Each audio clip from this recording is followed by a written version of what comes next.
Hello and welcome everyone to the UN Food Systems Summit Action Track 2 Public Forum. You guys, we are in for a treat. For the next 2 hours, we're going to dialogue and talk about how do we shift sustainable consumption patterns. We have a number of people from around the world that are going to be joining and sharing some updates on where the conversation is at to date and where it's heading. And there's going to be an opportunity for each of you who is dialing in now to be able to participate and be a part of this conversation. We hope that our ambition in this conversation, this public forum, is to answer everyone's questions. And so my name is Paul Newnham. I'm going to be the moderator today.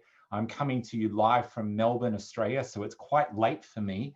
But I'm so excited to have this conversation, and I'm encouraging you to get involved and to really be active and share.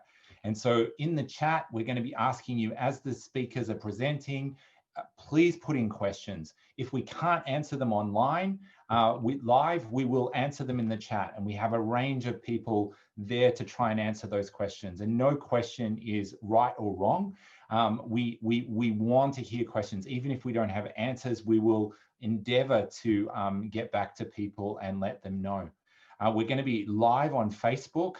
And so at the Food Systems Summit Facebook page, if you head there and you want to share this with others, you can share that Facebook page. We're going to be putting into the chat some housekeeping rules just so that we keep this conversation flowing, that we keep it moving in the right direction and keep it positive. And obviously, we will spill this over into social media. You can use the hashtag UNFSS2021. So if you're going to submit your questions, please use the Q&A box. It just enables us to track what questions we've asked and what we haven't. But I'd like you to use the chat function just to say where you're dialing in from, where you're coming from, what city, town. We've got a huge number of people dialing in, and it's always good to see who else is there and to see this is a people summit, so it's good to see the representation. I saw Brendan from Warsaw. It's great to see people coming in and just letting us know Mumbai, South, US, Sweden, London. There's lots of people now jumping in, so this is great. I think we're going to have a great time. So I'm going to hand over and introduce a good friend of mine, Chef Sam Cass. And he is going to give us an introduction. Chef Sam Cass is a food entrepreneur. He was the former White House chef and the senior policy advisor for nutrition. He's the founder of Trove and a member of the Action Track 2 core team. So Sam, over to you. There, unmute. Okay. Hi, everybody. Good morning. Well, I'm in New York. Hello from New York. So good morning. It's very early for me. I could not be more excited to be here today and to be a part of this most incredible and important critical work that's underway leading up to the summit next year. So I have had just the honor and pleasure of being in the food world in very different capacities. One as a young line cook in my early 20s, then as a chef in the White House to the Obamas and especially to their girls, helped lead food policy, been an investor in young entrepreneurs, an entrepreneur myself, but most importantly, as an eater myself, and as a father of 2 young kids, my 2 sons who are 3 and a year and a half. And so you get a pretty deep sense of both all the opportunities and the challenges that we face, having looked at the system in so many different angles. And we spent a lot of time talking about those challenges. The fact that we have 2 billion overweight or obese people globally, 800 million still chronically undernourished or malnourished. The fact that our food system is the #2 driver of greenhouse gas emissions, #1 use of fresh water, the list goes on. We also spend a ton of time talking about all the complexities in the system, from how we're producing and transporting, distributing, processing, and selling our food, and all the various long lists of things that need to happen if we're going to actually make progress and produce a better, more resilient food system for everybody. But in the end, this really is about our ability and everyone's ability to be able to nourish their children. and for their children to be able to nourish theirs in the future. And we know that of all the things we're working on and thinking about that need to happen, that nothing is going to really make the progress we needed to make. We'll make really small progress if we don't fundamentally shift consumption patterns to much healthier and more sustainable diets. But when we talk about change in the system, you know, we run directly into people's very identity. Food is how we understand ourselves to be and who we aren't. It's how we express our very beings. It's how we show love to our families, to our kids, to our friends. And I think that those moments at the dinner table around the world, we have to keep close at mind when we sit here and talk about these bigger policy opportunities or what the food industry needs to do, et cetera. These are core human moments that are most fundamental to our lives. But that being said, the magnitude of the challenges that we face are just extraordinary. And although we will be quickly into the complexities of our very identity as humans, we're going to have to get out of our comfort zones and be bold. And if we think that the actions that we put forward feel good and like the obvious things to do that are comfortable, then I think we know that we're not doing nearly enough. But to do this, we're going to have to all come together and hear some of the best ideas from around the world. That's why today is so exciting for all of us. We are eager to hear from everybody to get their input to figure out what is the right strategy to start solving these problems. Because the time for talk is over. The time for making real progress and big action is now. So super excited for this. We're going to have a lot of fun and hopefully solve some of the most pressing issues of our time. So Paul, back to you. Thank you, Sam. And I think, you know, Sam, every time you share, there's just such clarity about the opportunity and the need for now. The time for talk is over. The need for action is now. But I also just love how you connect. And I think it's, as a chef, as somebody that really engages with the food, you just connect us back to this humanness of food and the intimacy. Sometimes we can disconnect when we talk about these things. And so I think it's just great that you're able to join us and share that up front. So we're going to move along. If you've just joined us, please introduce yourself in the chat. It's great to see so many people from all around the world, people from restaurants, people from UN agencies. There's people from Australia, where I am. There's people from Spain, there's all different places. So please introduce yourself. We are using the Q&A function. And so if you have questions that are coming up, please put that in. So we encourage you to get active. To put your questions in, because this conversation is not just what we want to talk to you about, it's about what you talk to us about. It's about the questions that we engage around. And so we've got time allocated for those questions as we go. And so really encourage you to do that. It's live on Facebook at UN Food Systems Summit. You can encourage others to join, share with the hashtag. Please amplify this conversation and welcome if you've just joined. So we're going to move on and now we're going to hear from Martin Frick, who is the Deputy to the Special Envoy for the UN Food Systems Summit at the United Nations. And Martin has a huge job working alongside Agnes, the Special Envoy, to really lead and guide this summit. And so he's going to give us an introduction to the summit for those that maybe are still kind of understanding a little bit about it and how the action tracks. This is action track 2, but what are the 5 action tracks? How do they fit together? What's the ambition? So over to you, Martin. Thanks for being here. Thanks very much, Paul. And I shall be very brief. I don't want to bore you first. And secondly, this is build up to hear from you. So this summit is unlike other UN summits. If you have seen the UN summit on TV, big boys and girls in a room, very ceremonial. We are doing something really different. This summit is a 1-year engagement process, and it has just started, and you're in the middle of it. There is a global level to it, there's a national level to it, there is a local level to it. Let me briefly explain. On the global level, we have a thinking machine, which we call our action tracks. And the whole job of these action tracks is to come up with great game-changing ideas, to think about what's broken on our food system, but much more importantly, how to address it, how to fix it. How can we get to real action? Because we don't want to add just another document to a long series of UN documents. We want to get cracking. And the 5 action tracks that are looking into that is number 1, access to safe and nutritious food for everybody. And mind you, we have 3 billion people, that's almost half of the world population, that doesn't have access to really healthy food.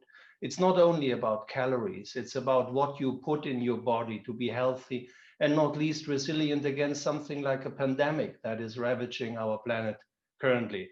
Number 2, and this is where you are, is about shift to healthy and sustainable consumption. And that is about your individual choices. That's about your health and your families and your future.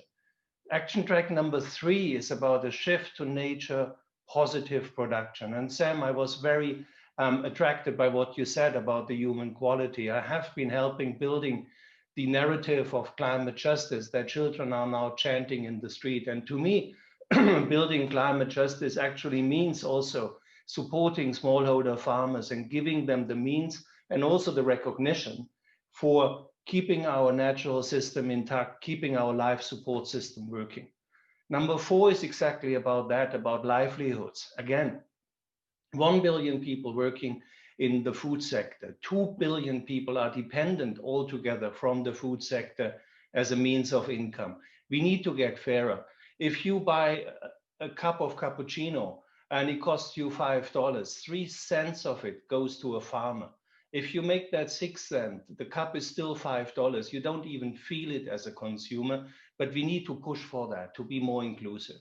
The 5th one is about resilience, and we learned that lesson the hard way with the pandemic about the connections between the food system and the pandemic. Both those who do not have access to healthy food are the most vulnerable to COVID, but also our food systems are struggling and the number of hungry people are going up. And maybe the pandemic goes over when the vaccine is being rolled out, but climate change won't. And climate change impacts are all over us. And so is war, instability, political conflict. So that's the global level. I just want to conclude by briefly speaking about the national level. We have invited every single government of the United Nations membership. That's 197 member states. And looking at the chat box, I haven't seen a single participant who is not coming from a UN member state. We will be coming your way. We will be running national dialogues, and we want to see you in these national dialogues. And if you feel that in your university, in your city, in your region, in your community, you want to have a conversation like we are having today, you can do that. There's a toolbox. You can download the material. You can host an independent dialogue and let us know what comes out with that. But now I'm looking very much forward to hearing from you. I can stay a couple of minutes longer, and I will be monitoring the chat box and handing back to you, Paul. Thank you. Thank you, Martin. And it's really great to have you with us. I mean, absolutely amazing to see that this is a people summit, and it's not just a summit that's happening in the future, it's a summit that's already begun, and it's a conversation over this year. And so I think this is something that people really need to grab hold of, is that this is a live conversation that is about driving action. It's about driving solutions, and the action tracks are the thinking machine that's been created to really think about some key areas. And so it's my pleasure to invite our next speaker to talk about one of those thinking machines, which is Action Track 2. And I welcome Gunhild Stordalen, the founder and executive chair of EAT and the chair of Action Track 2, and a great friend. So over to you, Gunhild, to tell us a little bit about Action Track 2. Thank you so much, Paul. And thanks to all of you for joining us today. I'm so excited to see people from all around the world. So just let me share my screen. Hope you can see it. 1 second. Can you see my screen? Yes, we can. Thank you. So as Paul said, this session will zoom in on one of the great food system challenges of our time. How do we shift consumption of food and beverages to become more healthy for people and more sustainable for our societies and obviously for the planet as a whole? And we now have the science to say that poor diets have become the world's biggest killer, responsible for more deaths every year than alcohol, tobacco, drugs, and unsafe sex combined. And also that food is the single biggest driver of climate change and environmental degradation. And on top of that, it's driving massive inequalities. And as always, the poorest people are the most heavily affected between and within countries. So therefore, as Martin told you, the United Nations decided a couple of months ago to make shifting to sustainable consumption one of the 5 major interconnected challenges to be tackled at next year's Food System Summit.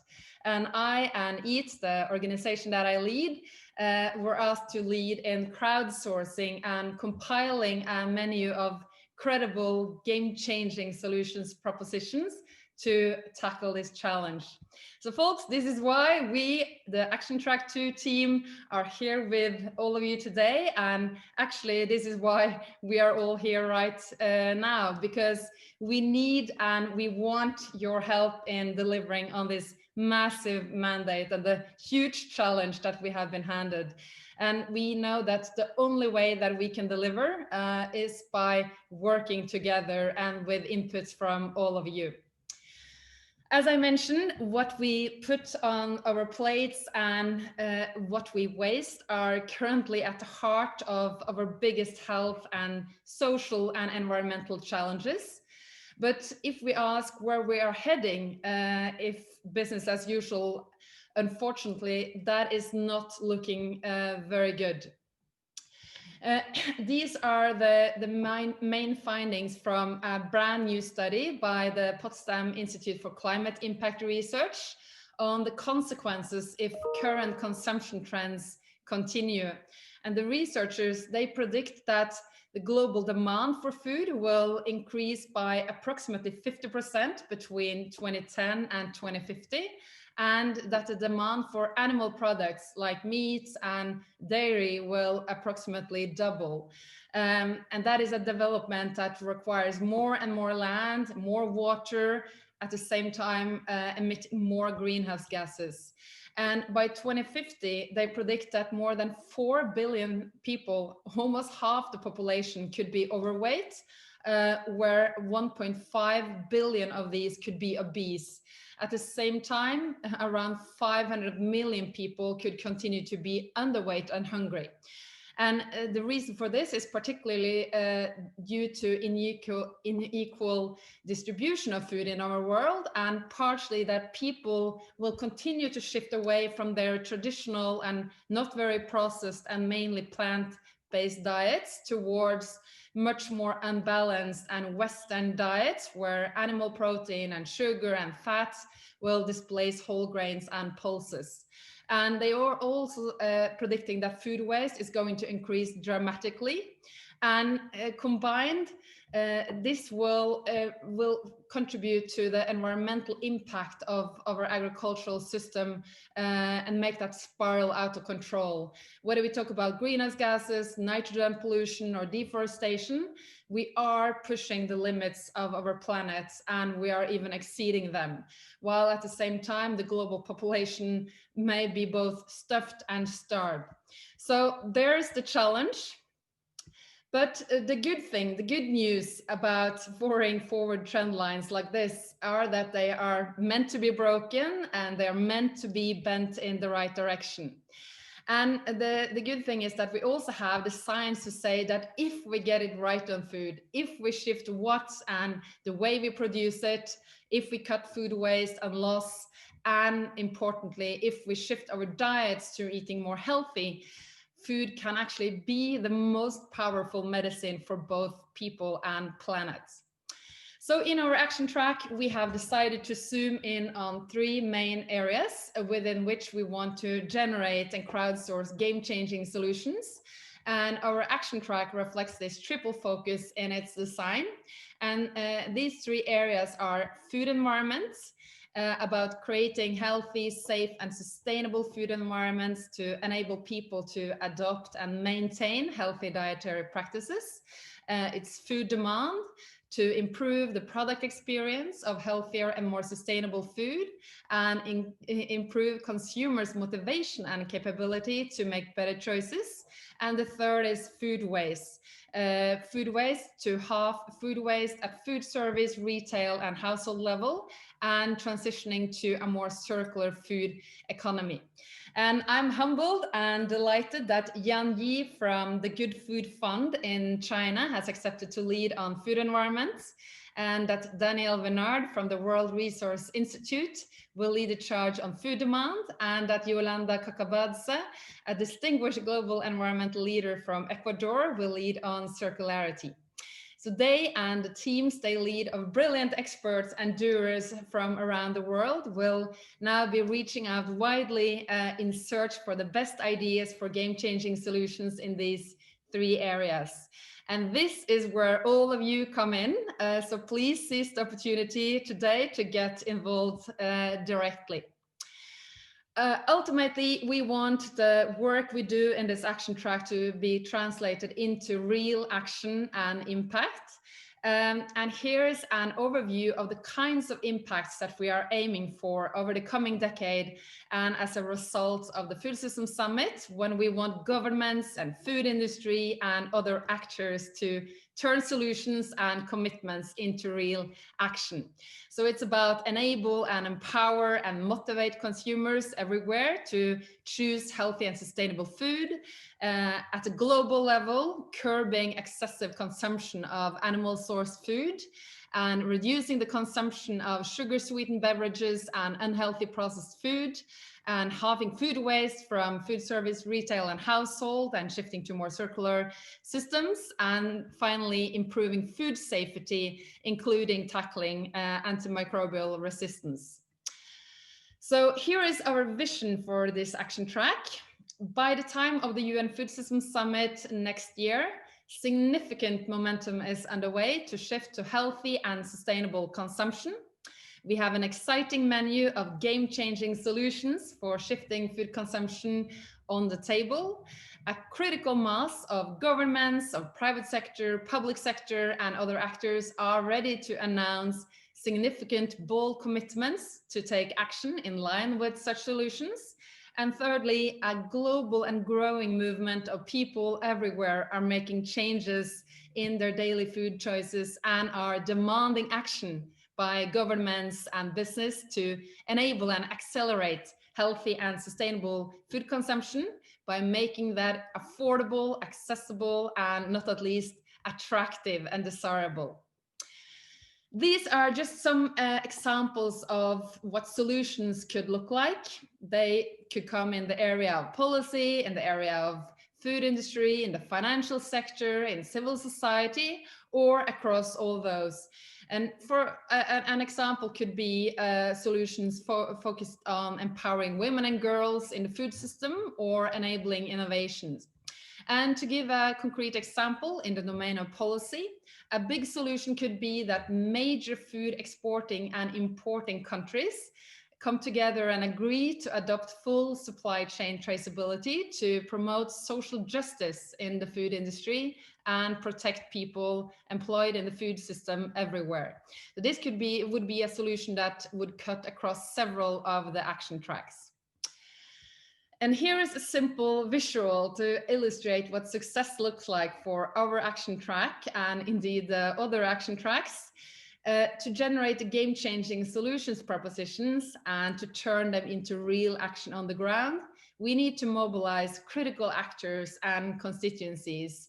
And many of these solutions will need collaborations across sectors, disciplines, and even borders. And this is true whether we talk about things that are already happening somewhere that is working, but that just needs to be scaled up and replicated, or whether we are talking about new and innovative ideas. The range of stakeholders and constituencies is large, and I'm sure we could add to this list, but let's keep in mind that at the core of shifting consumer behavior lies three critical domains. It's people themselves as consumers, voters, and citizens, and it's the food industry and their practices, particularly in retail and food service. And last but not least, it's governments and the laws and the policies that they put in place and the action that they undertake. A key question for us these days is who are the constituencies and who are the players, and what are the levers that they can pull to make these three actors undertake necessary changes and adopt solutions and turn them into reality. And guess what? This is where all of you participating in this open forum today come in. You can be the change makers that make all the difference here. And as we progress our work, we will work hand in hand with the other action tracks, and increasingly we will move as one in order to maximize the inherent synergy potential across the tracks.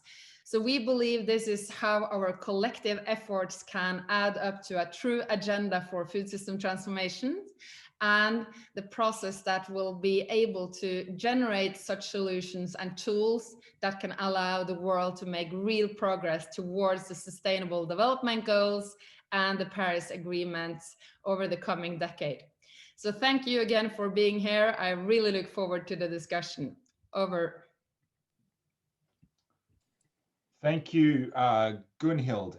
Really, really important. I think there's so much in what you just shared, but I think the key takeaway is that we're working together with inputs from everyone else, and that people need to seize this opportunity. And this is a conversation that, and this is one step, this is one of the forums where we're asking people to seize the opportunity. And I see questions coming in. We've got a list coming up that we're going to return to some of our speakers with shortly. We're also answering them in the Q&A section. In the chat, it's great to see people starting to engage. On the chat, you can direct your chat to panelists and attendees, as well as just to panelists. I encourage you, if you want to start the conversation with everyone, make sure you make that blue box panelists and attendees, and that will open that right up. So we're going to continue to our next speaker. And where each of the action tracks have an anchor agency, and the UN Anchor Agency for Action Track 2 is the World Health Organization. And so it's my pleasure to welcome Francesco Branca, who is the Director of Development, Director of the Department of Nutrition and Health and Development at the World Health Organization, to share a little bit on the objectives and game changers for Action Track 2. Over to you, Francesco. Thank you very much, Paul. Greetings from Geneva. Great to have so many voices around this virtual table. And thank you, Sam, Martin, and Gunhild, for your energizing and inspiring words. This is such a difficult time for us all. The pandemic is seriously impacting food security, nutrition, people's health, livelihoods, and behaviors. But the pandemic also shows us that change is possible. Drastic measures can be implemented if we are able to perceive the danger, if policymakers are aligned and the public is well informed. As our health is in danger and our planet is threatened, we urgently need to take drastic measures to ensure food systems deliver healthy diets and fulfill the right to adequate food and nutrition for all, while staying within boundaries of our planetary resources.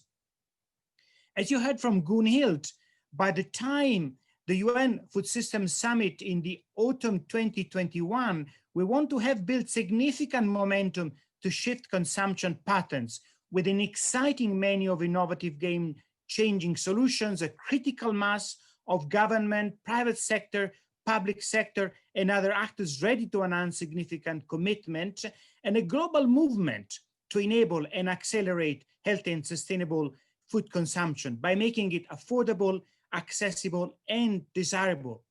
We at WHO, in our Department of Nutrition and Food Safety, we have set up a special team to support the UN Food System Summit. We would certainly like to support this effort. Guided by the best available scientific evidence, best practices, and real-world examples, Action Track 2 aims to generate game-changing solutions, including identifying novel ideas that can catalyze shifts in food consumption through changes in food policy, food environments, private sector action and offerings, and consumer behavior. But what are the game-changing solutions? Let me give you a definition. We'll put it in the chat so you can ponder about it. A game-changing and systemic solution is a feasible action, existing or new, based on evidence, best practice, or a thorough conceptual framework that would shift operational models or underlying rules, incentives, and structures that shape food systems, acting on multiple parts of or across the food system to advance global goals which can be sustained over time. So feasible, it can be existing, new.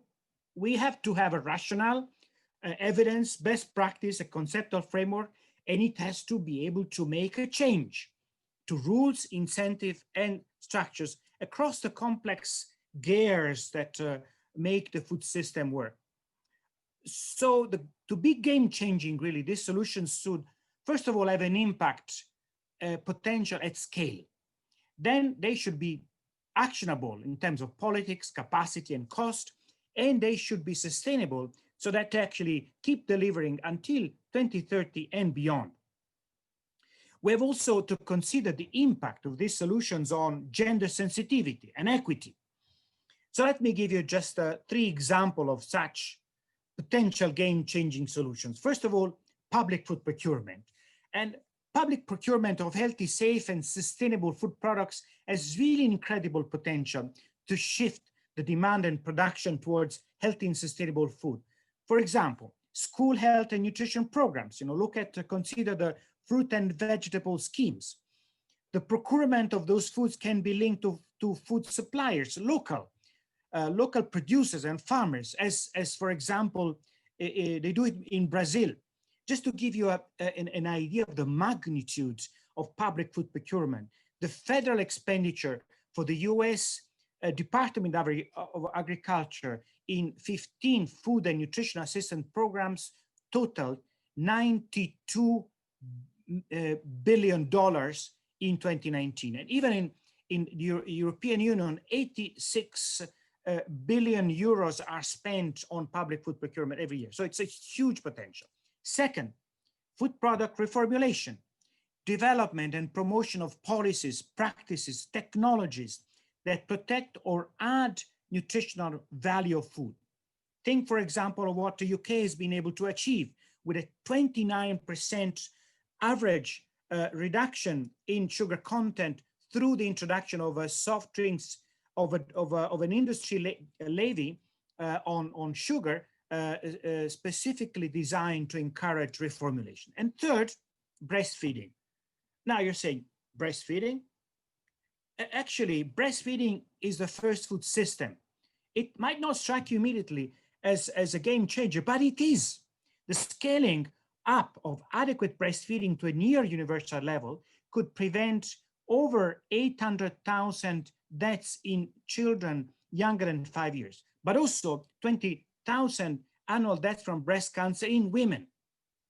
In addition, breastfeeding is associated with greater intelligence and school performance and would lead to an increase in human capital and to a gain of at least 0.5 point of world gross national income. So these are just 3 examples, but I'm sure you can come with many more that we can implement together.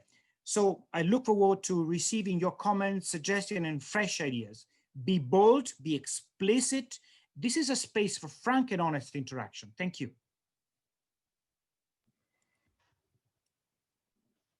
Thank you, Francesco. It's really, really great to see that call to action. Be bold and really have frank and honest conversation. And I see in the chat some of that frank and honest conversation starting up. It's good to see people engaging there, and I encourage you to continue to do that, to share what you think this conversation is at the heart of. What are the questions and the ways we need to move that forward? We are also opening up this game-changing space. And so there is an online survey form that's going to be launched today, which people can submit from anywhere around the world, can submit your idea and have that considered by the leadership group of this action track. And so this is really, really showing the openness of really sourcing this from any part of the world. There's no one solution, one country that has the answers, because our food system is different in different parts of the world, but we can learn from one another. And one of the ways we can learn, and the summit is really trying to ground itself, is in what science says.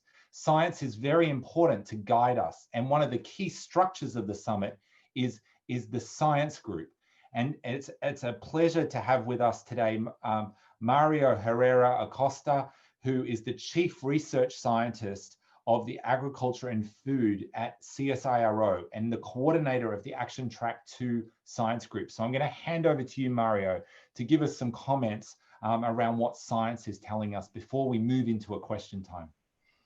Thanks a lot. Thanks. Yeah, it's fascinating to be here. I'm really delighted to be with all of you. I love to see the chat going totally mad with so many comments. So what I'm going to present to you is a few of the thoughts that have been coming from the science group. Our role is basically to help Gunhild and the comments with the latest evidence on this particular topic, and to make sure that that the things are actually validated, that there has been some good some good examples of things that have really worked. So the task that we were given was to produce a paper with a range of sections, and I'm just going to go through some of the key things that we have actually found in trying to do this review. So some facts around healthy diets. It is, I think that Martin referred to it, Gunhild as well. Very few people are consuming them. I think that we have an enormous prevalence of malnutrition in all its forms, and very high food waste volumes in all parts of the value chain.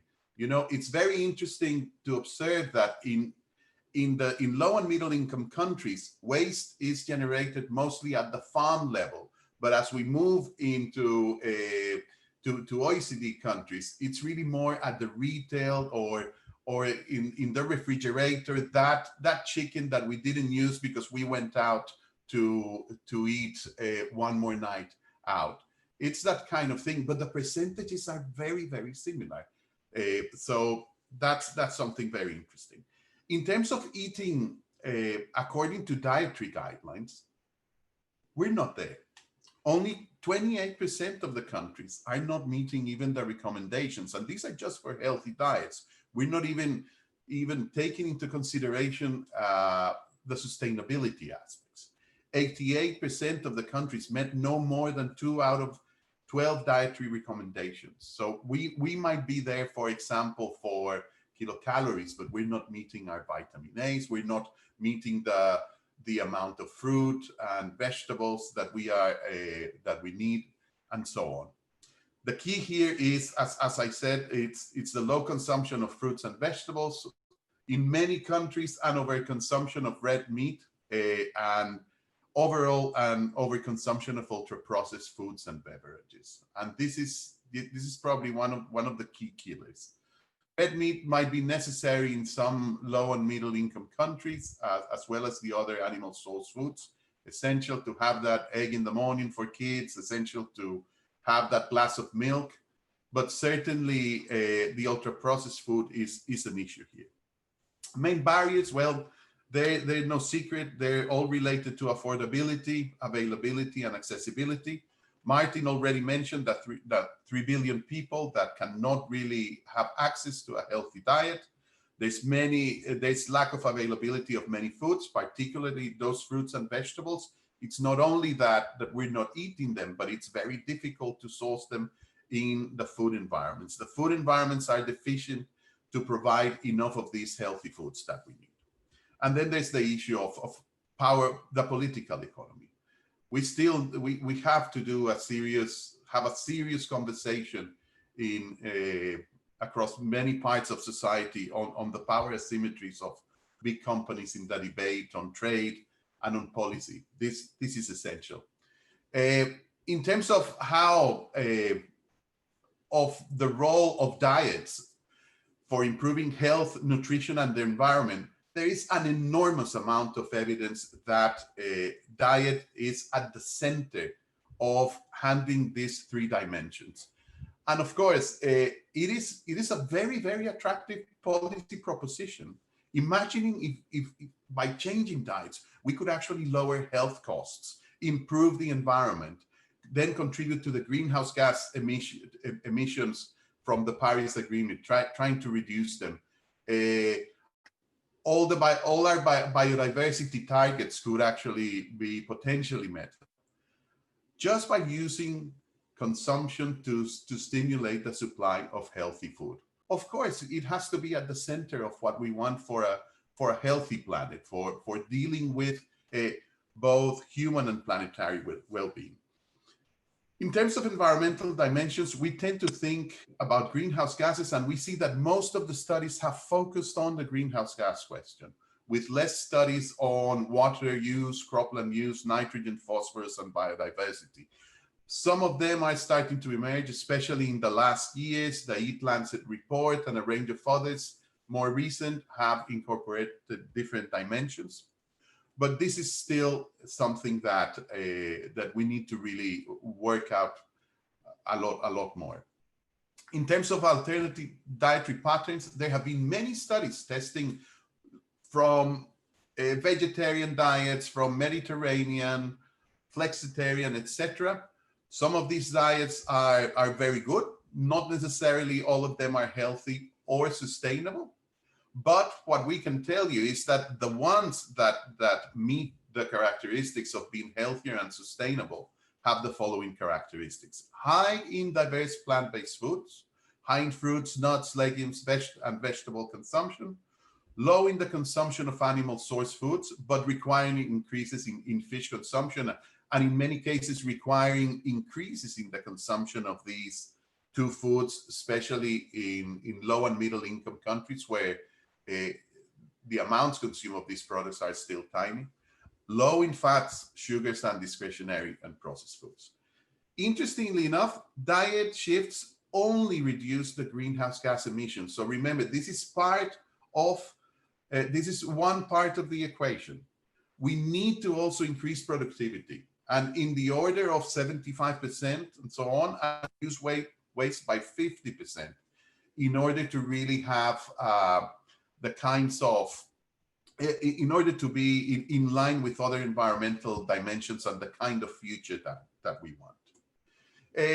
There's plenty of synergies and trade-offs in all of this. So we need to be very mindful of ensuring that we understand these trade-offs to take ancillary actions to correct them.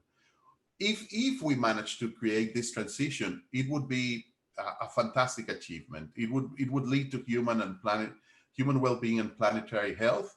And at the same time, it could actually provide new business opportunities for farmers, for the rest of the value chain actors, and so on.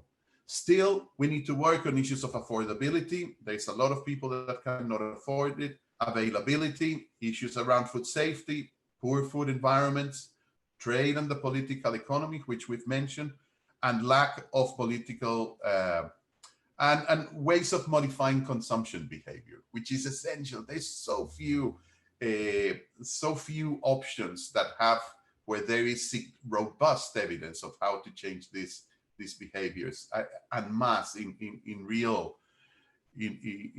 really big populations. So if you're thinking about game changers, think of these dimensions, because we're going to need a lot of these game changers to deal with these.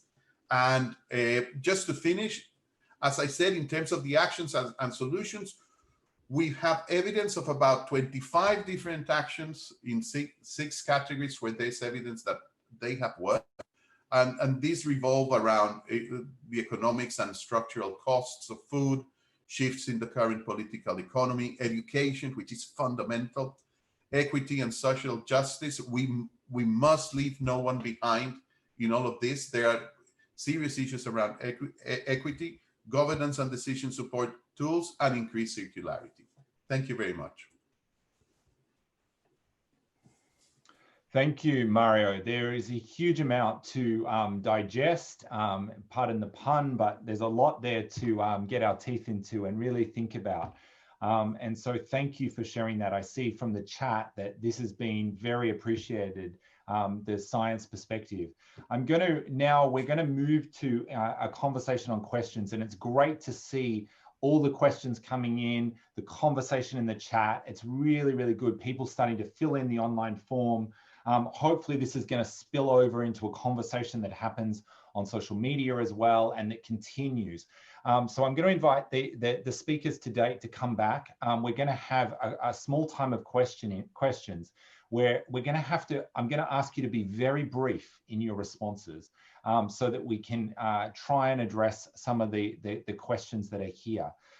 So there was a question from regenerationism that was directed to you, Sam, and it said, given the current state of land degradation with soils rapidly eroding and 48% plus or minus of Earth's land mass desertifying, is sustainable the right word?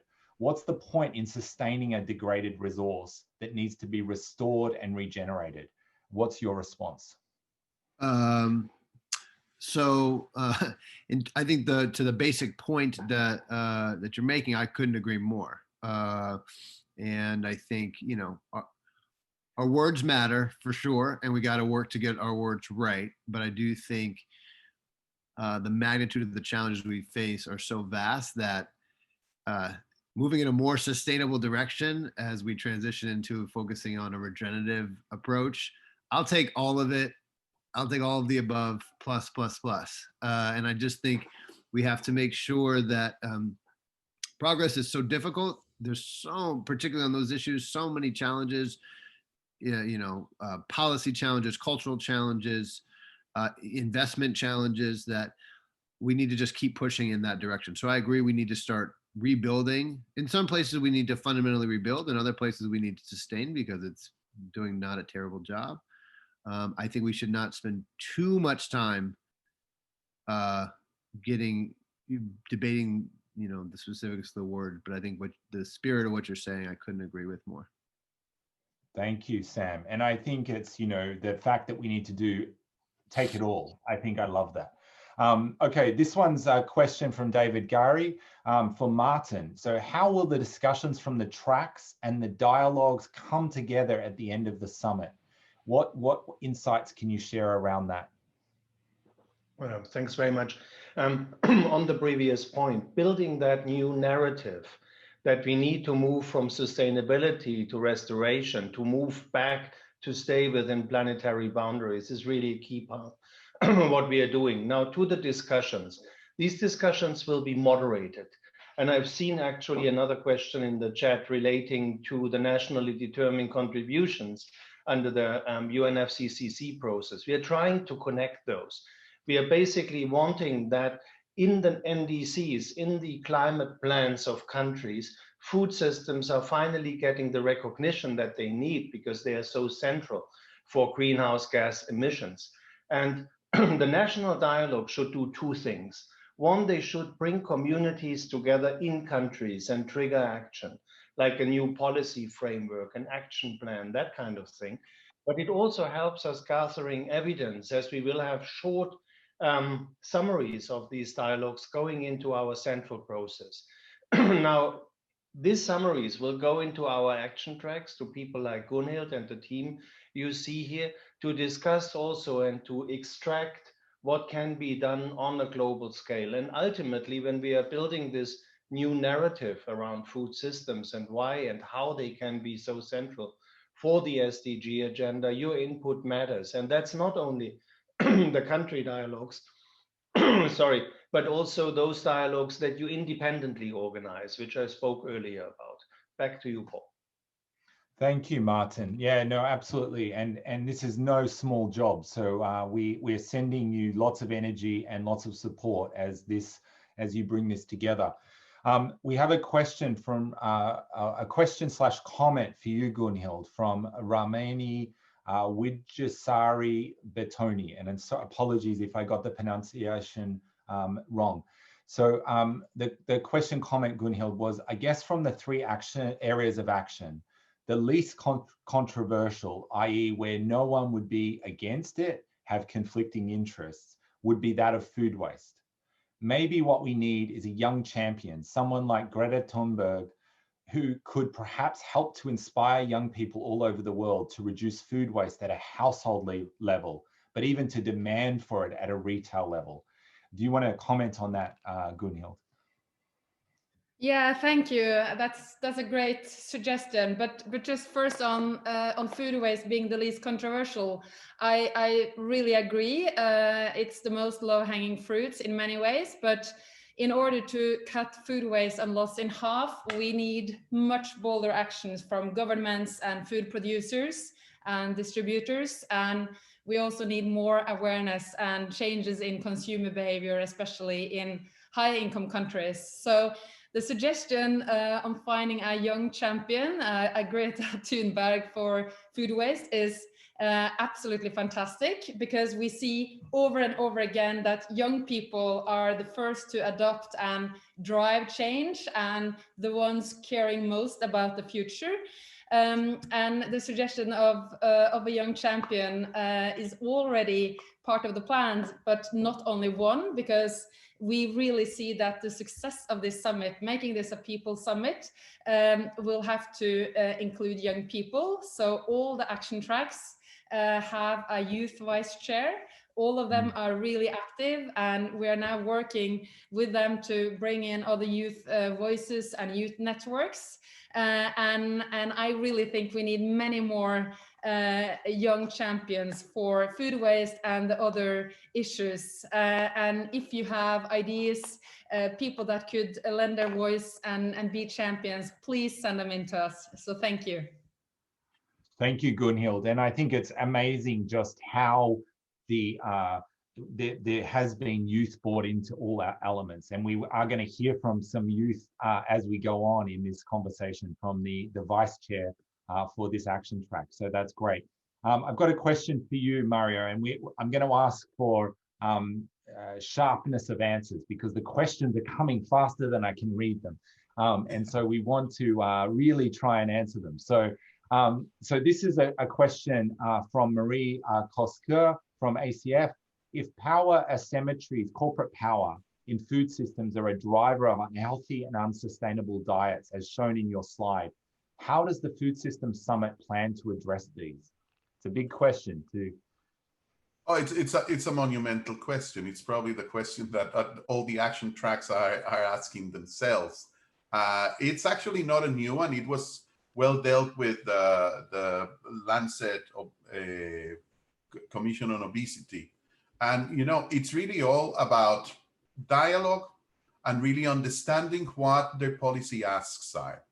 What would actually put everything on their side to really try to understand, well, what would make them shift towards the production of healthier food, and also how would they accept some essential levels of regulation so that all the other products little by little start really becoming less mainstream. So I think that those are two crucial things that we need to include. Recently, we had a meeting with the World Business Council on Sustainable Development, where Kellogg's and all the big institutions were, right? So we started by really trying to understand what are their policy asks. What would they really want governments to pitch out there as incentives for them to be able to ensure that for them to have comfort in investing in healthy food. And okay. That is a document that will be part of the World Food Summit, because I've seen some drafts that will be sent very soon as part of this conversation. But it's all about dialogue. There's no other way. There's no point in antagonizing the topic. Yeah, no, thank you, Mario. Okay, I'm going to try and squeeze one or two in. We've got to move shortly, but there's one or two questions. So we have Lucy Sullivan from Feed the Truth. And this is a question anyone can jump in, and I'm looking for 30 seconds or less. Where is the focus on equity and leaving no one behind? We need more equitable food environments, healthy, safe, and sustainable food for all. Who wants to give us 30 seconds on this? Look, I can provide three things. You know, it is essential in terms of equity. It is essential that our food environments are created in a way that provide accessibility for all people. So that's one crucial thing, and that's why the focus on food environments is essential. And the other one is cost. We actually need to find ways of ensuring that the cost is significantly reduced, especially for some parts of the diet that we know provide a lot of healthiness to enable poorer consumers to access these kinds of food. Thank you, Mario. Thank you. And then we have one from Horatio. He says, global figures can be the basis for action, or do we need to tackle the problems depending on the real situation in each country, groups of countries? Who wants to comment on that? Maybe you, Sam. Sure. I think globally the job is to identify sort of big picture directional, key actions that we could take, but they're going to play themselves out and come to life on the national level, and quite frankly, on the local level in different ways. And I think what our job is to figure out what are the biggest levers we can pull collectively as a community across the planet. And then that's going to then get translated into everybody's home country in a way that makes sense, both from all the different specific complexities of their situation, but also then their culture and identity and preferences on the local level. Well, thank you. We're gonna keep moving. We've got more chance for questions coming, and we're going to be answering them in the chat. So I think we've had over 28 questions answered already. So I want to thank the speakers that have really set this conversation up for us.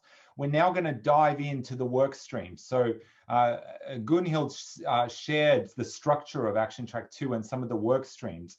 And so did Francesco. So, and what we're going to do now is dive into that. So I'm going to invite the first work stream lead, which is Jian Yi, the president of the Good Food Fund in China and the lead of work stream 1 on food environment. So Jian Yi, I'm going to hand over to you to share a few thoughts.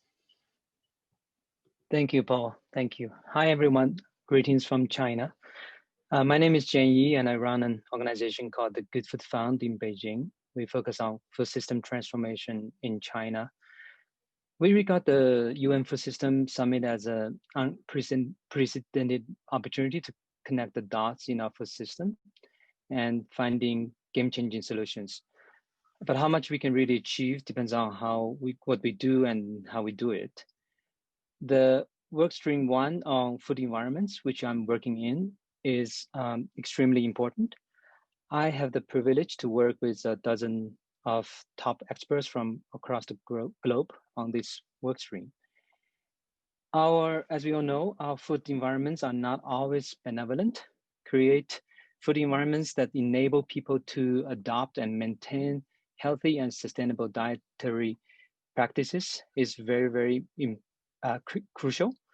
Food environment solutions serve as enablers, making it easier for consumers to access foods that contribute to healthy, safe, and sustainable diets.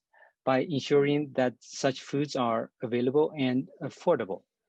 Workstream 1 will further document good practice and impact and development tools and resources and roadmaps for effective actions by policymakers to catalyze the needed shift in food environments.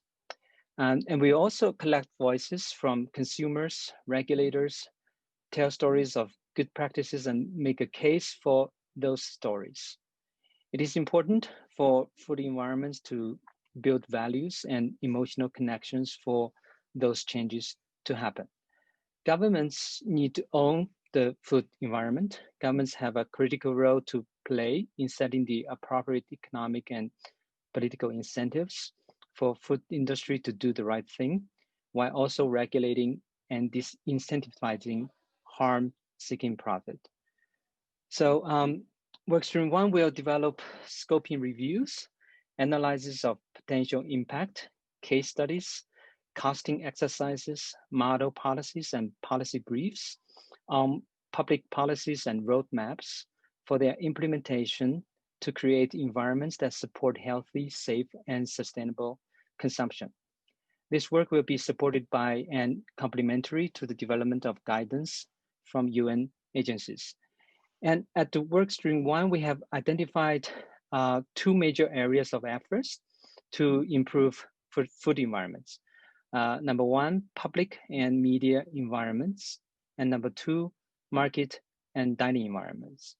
Number one, public and media environments supports implementation of policy measures in the following areas by developing new or existing databases or to document best practices and impact, developing tools and promoting use of existing tools, providing resources and training to build legal capacity, supporting pilot projects and innovation, and facilitating peer-to-peer learning and support through existing or new action networks that foster skills and collaboration.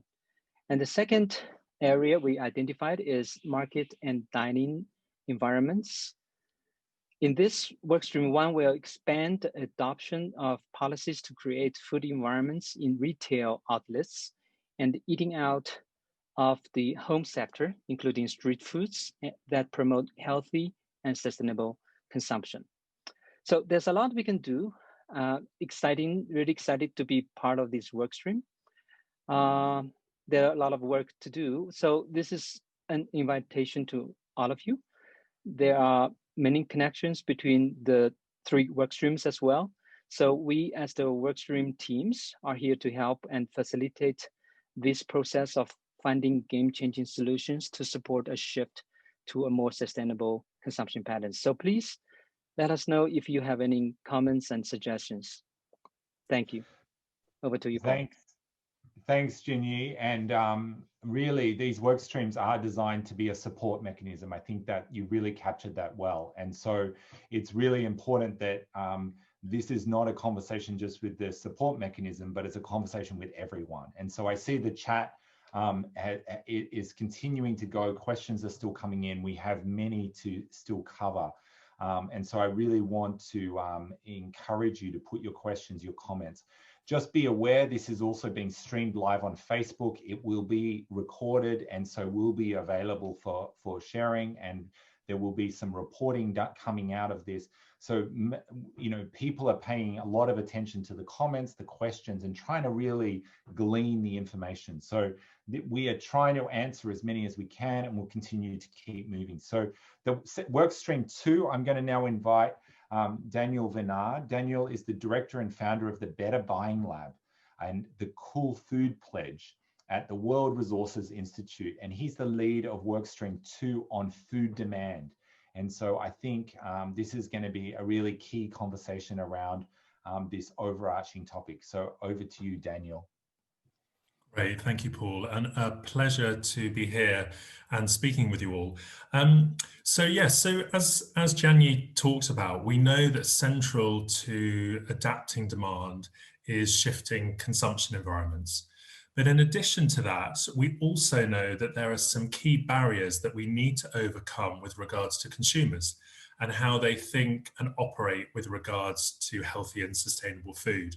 And in particular, you know, there's a series of things that we need to consider, but we know, unfortunately, that a number of consumers perceive healthy and sustainable products not always in the way that we'd want them to, not always seeing them as the most tasty, filling, and enjoyable or exotic or kind of a treat than they do the unsustainable and unhealthy alternatives. We also know that, unfortunately, healthy and sustainable food isn't always as cheap and cost effective as its alternatives, and can take more time for people to cook.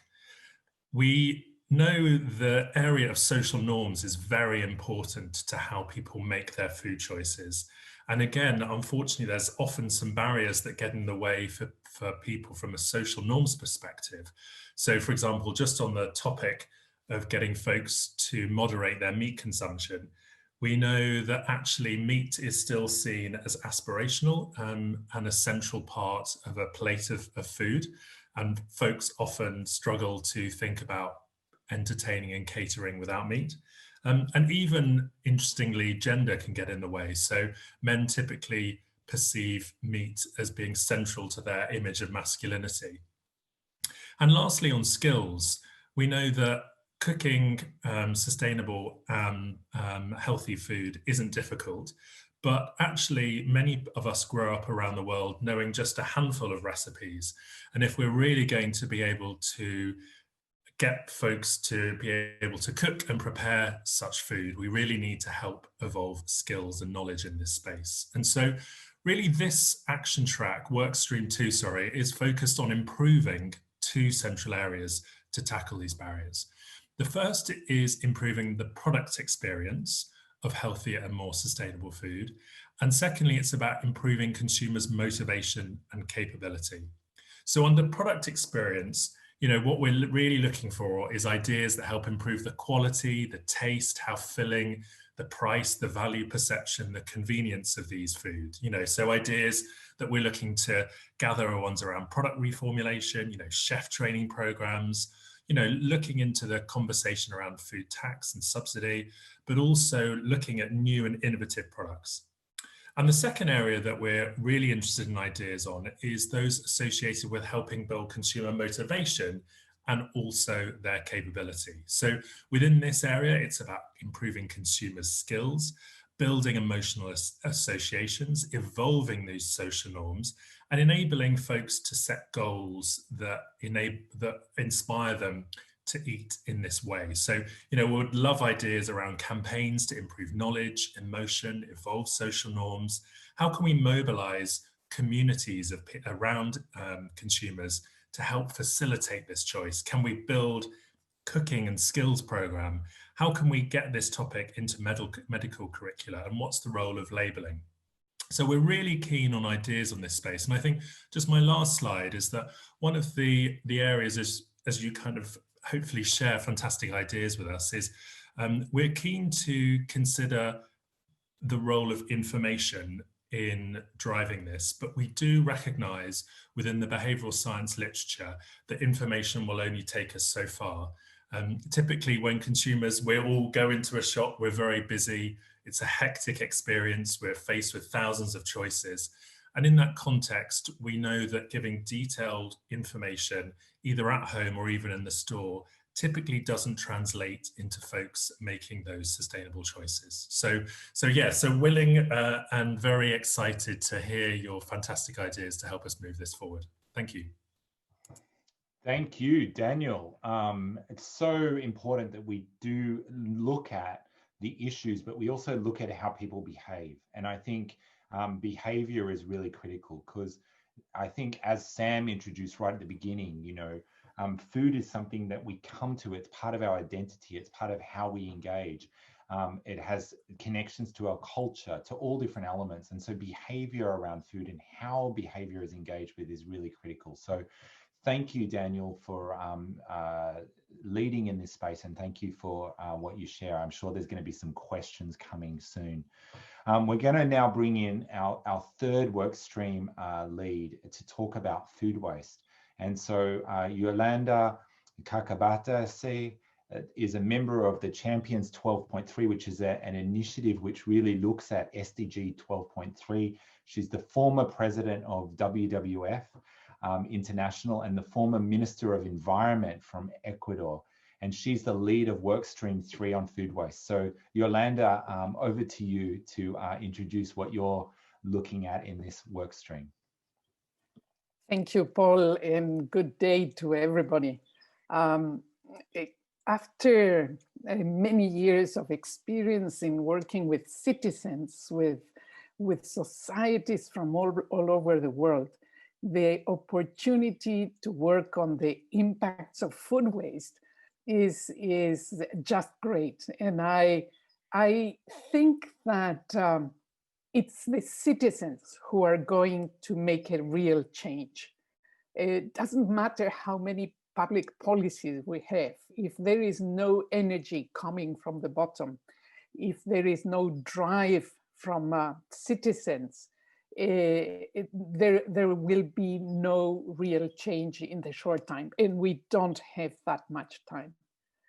The impacts of food waste touch so deeply into our humanity that when we, the privileged who have food in our plate every day, become aware, we act. Who is responsible for food waste?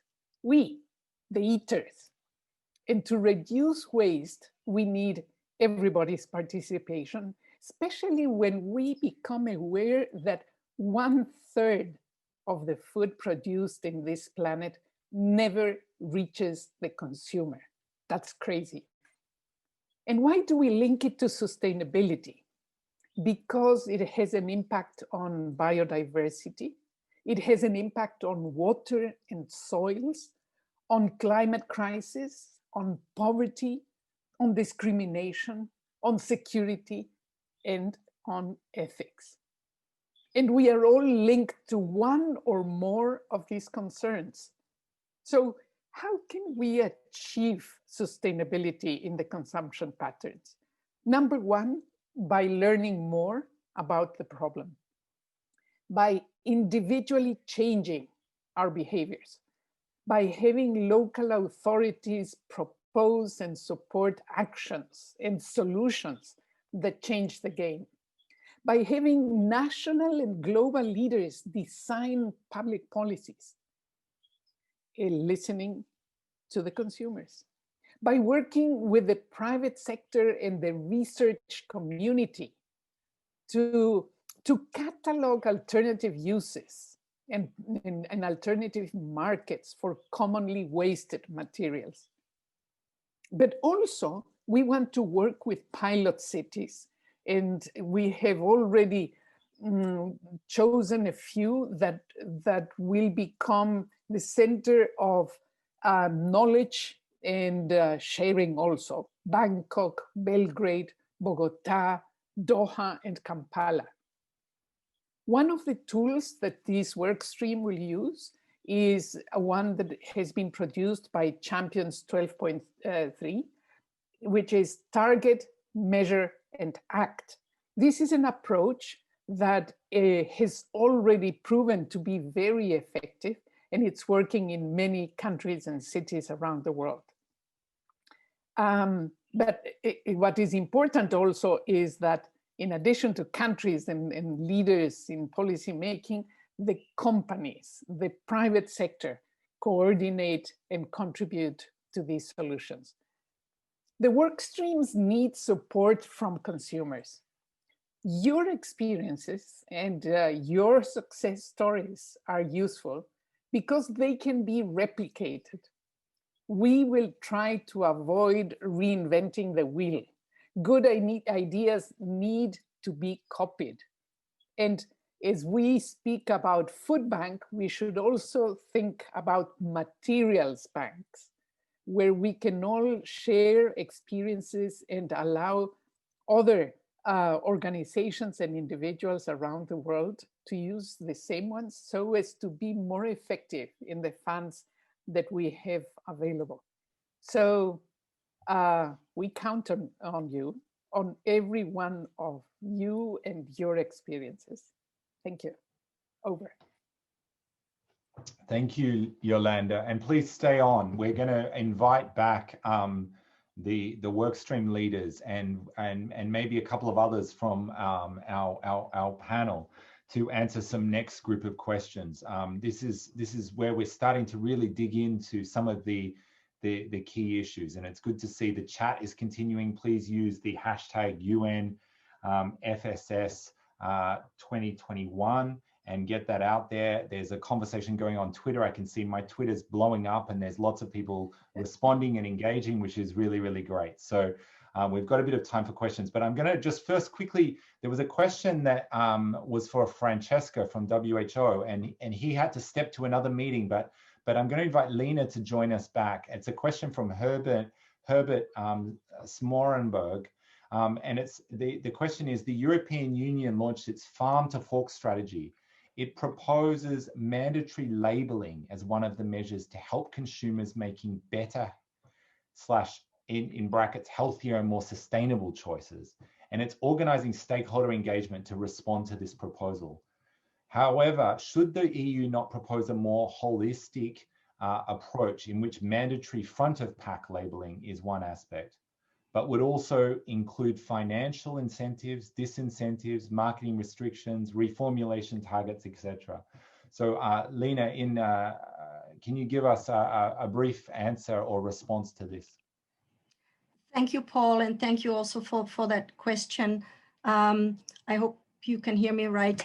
I think that this is I don't want to really focus on the EU per se, although the farm to fork strategy is really already very holistic, and it looks at biodiversity, pesticides, AMR, I mean, so many issues.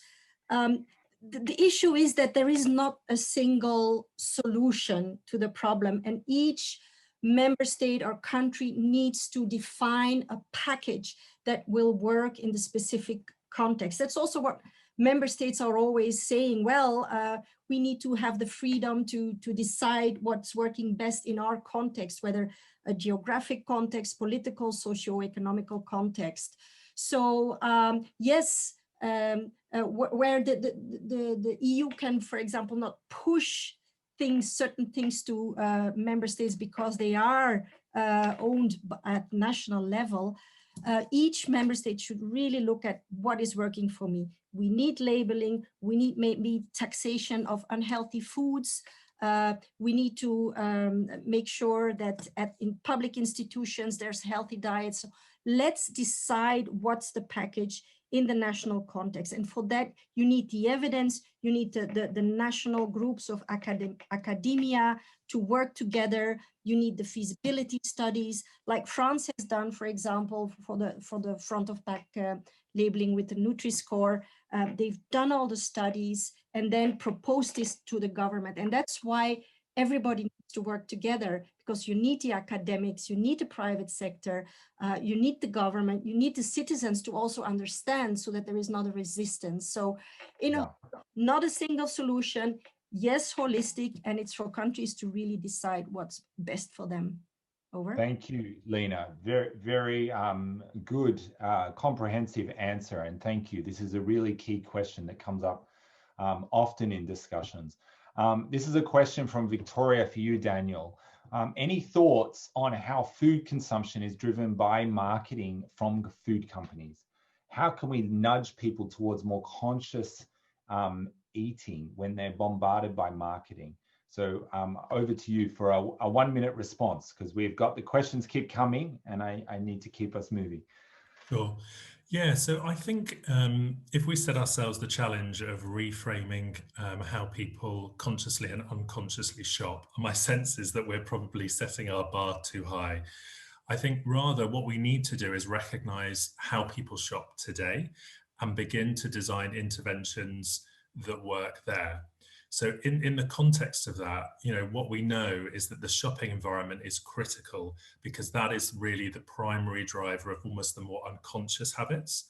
I think when people come to making more conscious, almost what's known in the behavioral science agenda as system 2 deliberative choices, what we need to ensure is that the things that they choose, be that the products or the services, are meeting the quality and their expectations. So yeah, in a nutshell, my sense is we need to work where people already are rather than try and reprogram them to be more conscious in their eating habits.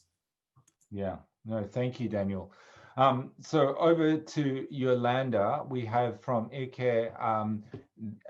Yolanda, you raised a very important point about the role of the consumer. Would it localizing the food system, creating a closer link between consumer and producer, reduce waste, in your opinion? Absolutely, absolutely. The consumer has a very strong voice for the producer. The moment you start buying something, the moment you start calling on the producer and saying, this is not right, the moment that you criticize and involve other citizens in the change of behavior, the producer has to change because they want to be in the market and they want to satisfy the consumer. So the pressure created by the consumers is absolutely essential for change. Absolutely. Thank you. Jian Yi, there was a comment here from Hannah, or question. Love the focus on food environments, and we need to be talking about them more, but I don't know of any tools that we have to understand the dynamics of the food environment and then design appropriate interventions to address the environment's specific needs and then to monitor progress and measure impact. We'd love to hear from the work stream on how we can design better for food environments. Do you have any comments around that? Yeah, we are currently discussing how we can build a data system to collect good practices and case studies from around the world. And out of that, we can probably find some agreed problems and also possibly agreed actions to improve our food environments. And it's also saw some other comments about school environments and advertisements, which I totally agree. These are all very important areas. So we will be setting out to do all these different researchers and work on collecting the database. Great, thanks, Jian Yi. So we have a number of others, and we've got a very short amount of time before we need to. So Raktima asked this question for everyone. Cultural practices and social norms have a strong influence on our dietary behavior. Even though food is very personal, but the choices are not limited to the individual. How do we create an enabling environment for promoting sustainable consumption practices? So anyone want to jump in there with 30 seconds or of response? Yes, Lena.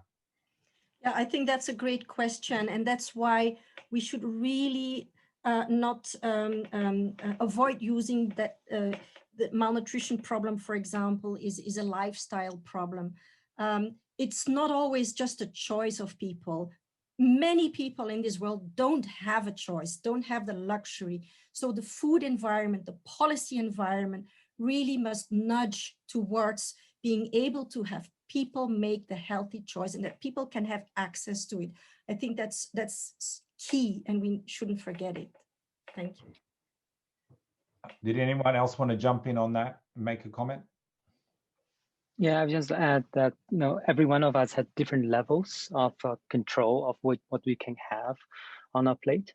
So we think it's important for the food environment to ensure the minimum good environment that can be offered to everyone.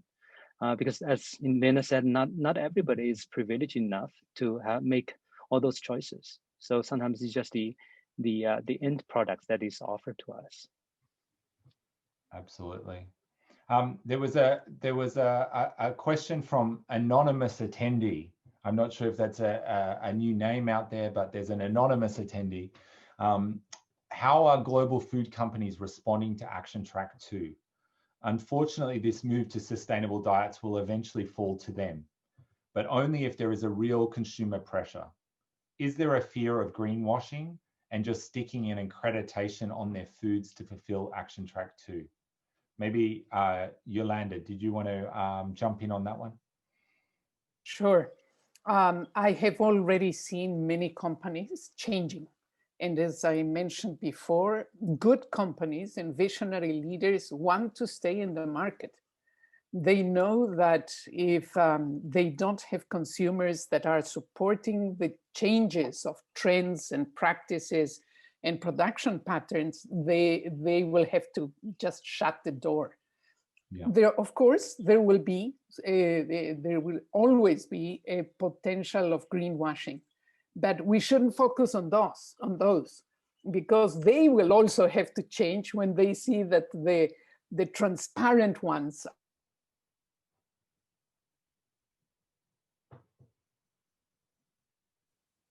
Yolanda, I think you've frozen slightly.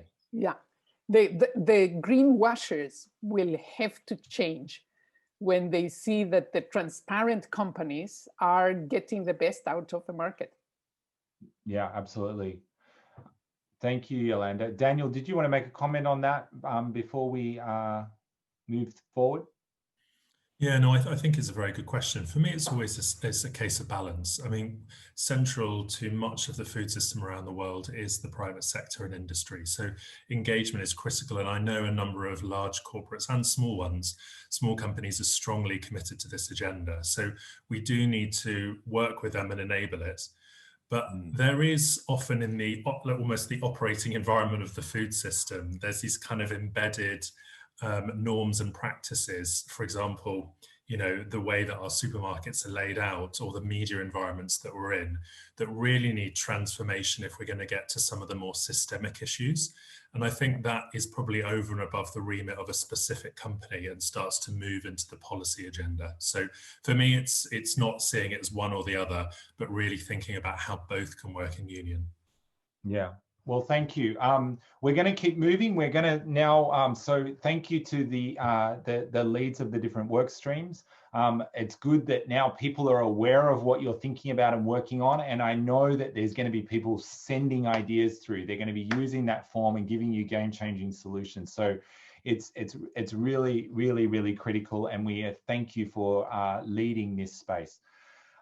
We're now going to move and shift and pivot slightly to a conversation around engagement. It's been great to see the engagement today.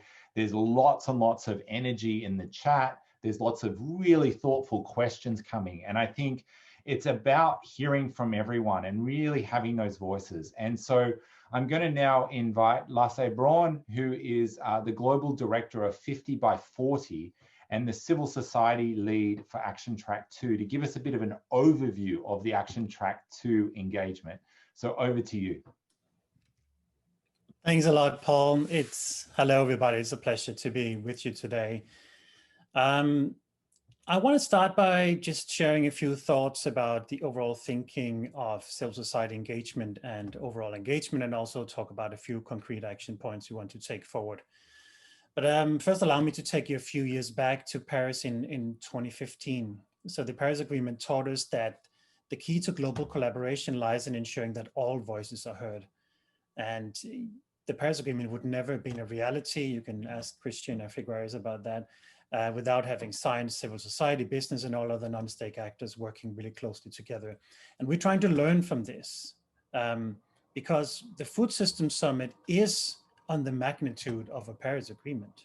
I'm not saying we're going to have an agreement in place by the end of next year, but it's the start, and it is equally important.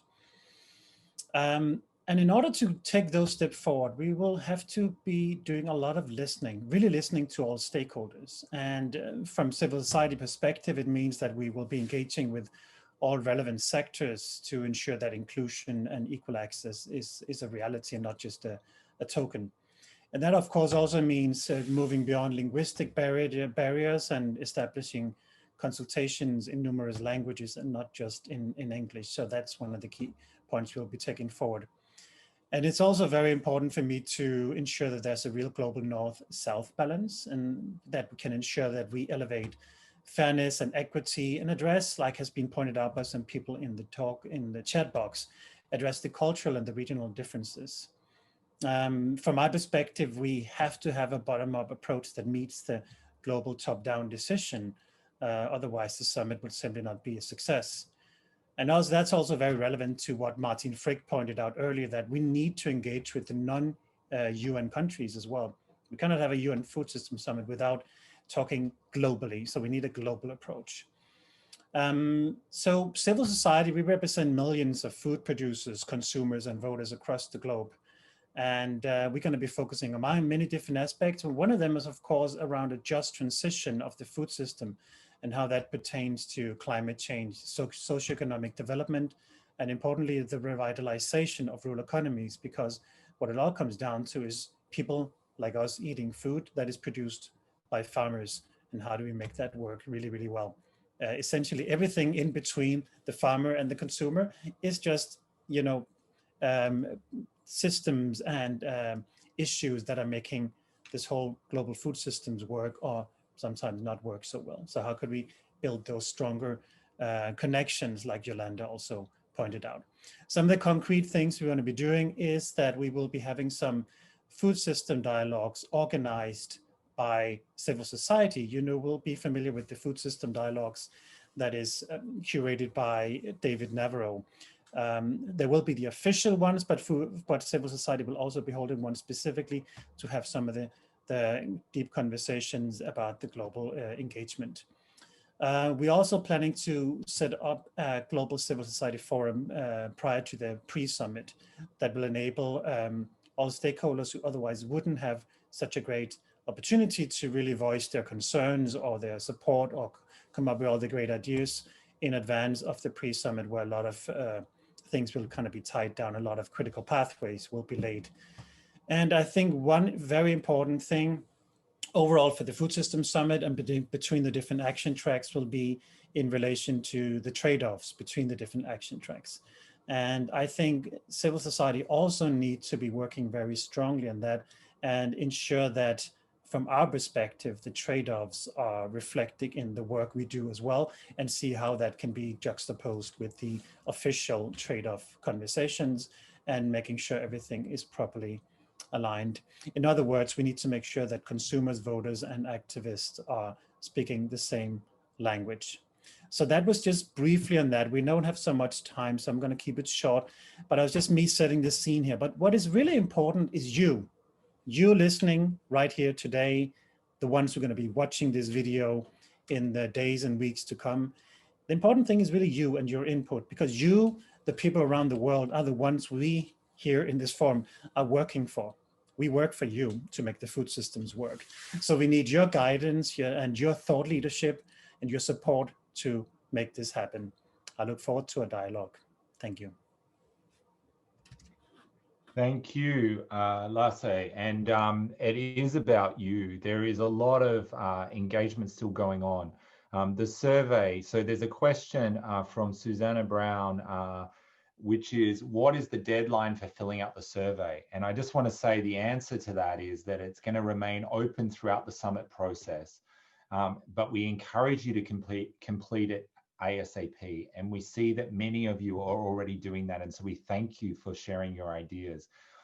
The reason for this is that the ASAP is the more that we get those ideas, the more we can connect them, we can engage with them, we can have them feed in. And so it's obviously in these processes, you have to connect the dots, and we need to hear from people. So please continue to do that. We see that they're coming in and we really appreciate it. So next, I'm going to invite, our next two speakers are our vice chairs for the action track. And so as Gunhild mentioned earlier, each vice chair, there's two vice chairs for each of the action tracks.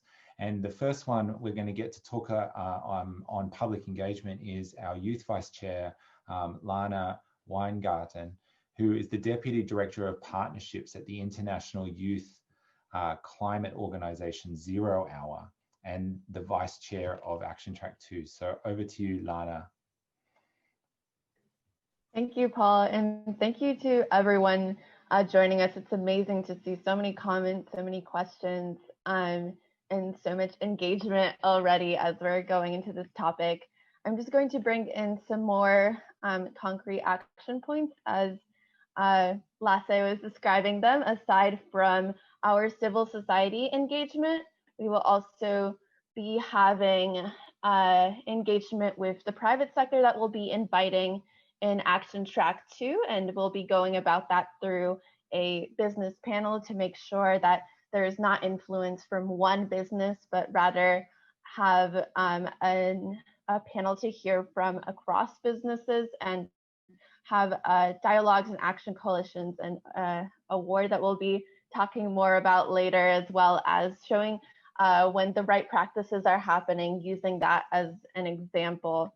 And of course, we want to, with public engagement, make sure that we are bringing in as many people as possible. And another way that we are planning to do that is through really building a movement, a campaign across people on the ground and making sure that we get the word out as far as we can. So that's one of the reasons that we've been encouraging you to share on your social media through your networks today. And we're going to, in the upcoming months, also see how many people we can reach with our message of shifting to sustainable consumption. And we also have the Eat at Home broadcast that we think will work well with talking about game-changing solutions on a broader spectrum, as well as, of course, the Food Systems Summit dialogues is another way you can engage. And we'll be having more of these that we're doing today, more public forums in which you can tell your friends, you can tell your network, to make sure that we get everyone's voices heard on what matters to you,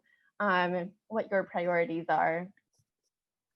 In terms of particularly youth engagement, which is a topic very dear to my heart, of course, we've mentioned that we have the youth vice chair in every single action track. We've also brought in more youth members across all of our work streams in Action Track 2.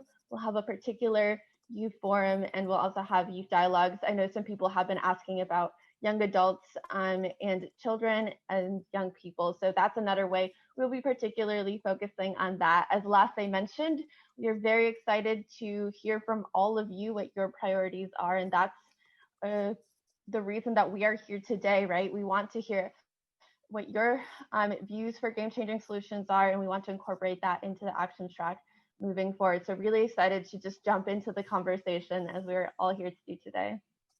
Thank you. Thank you, Lana, and excited to get into some questions in a minute after our next speaker. So I'm going to continue moving, and I'm going to invite Ajay via Jakhar, who is the chairman of the Farmers Forum in India and also the vice chair of Action Track 2. So Ajay, the floor is yours.